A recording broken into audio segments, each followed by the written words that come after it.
ये कंपाउंड दिए गए हैं और हमें बताना है कि क्या ये फंक्शनल आइसोमेरिज्म या स्ट्रक्चरल आइसोमेरिज्म या चैन आइसोमेरिज्म वगैरह शो कर रहा है या नहीं कर रहा है।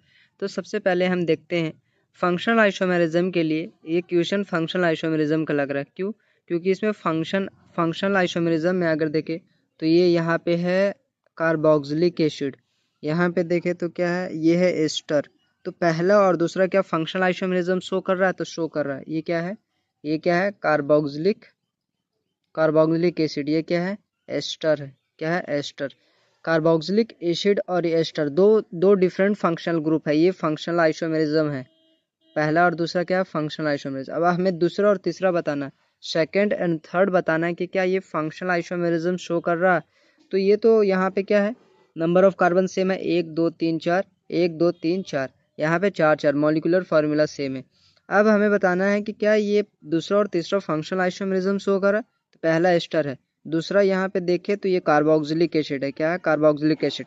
तो दो डिफरेंट फंक्शनल ग्रुप है। जब दो डिफरेंट फंक्शनल ग्रुप होते हैं और सेम मॉलिक्यूलर फार्मूला होता है तो फंक्शनल आइसोमेरिज्म शो कर रहा है। तो ये भी शो कर रहा है दूसरा और तीसरा। अब पहला और तीसरा फंक्शनल आइसोमेरिज्म शो कर रहे हैं क्या?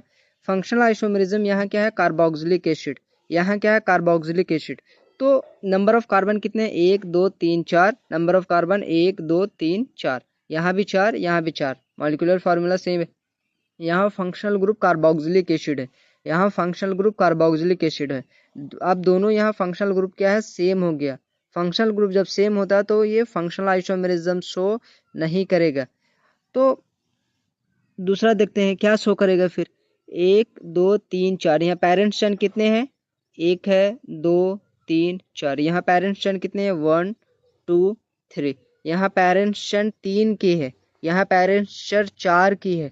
तो ये चैन आइसोमेरिज्म शो करते हैं। चैन आइसोमेरिज्म क्या होती है? जब पेरेंट्स चैन डिफरेंट हो या उस पे लगी हुई ब्रांच ग्रुप डिफरेंट हो तो उसे हम चैन आइसोमेरिज्म कहते हैं। तो ये पहला दूसरा फंक्शनल, दूसरा तीसरा फंक्शनल आइसोमेरिज्म, पहला और तीसरा chain isomerism will be the correct answer of this question.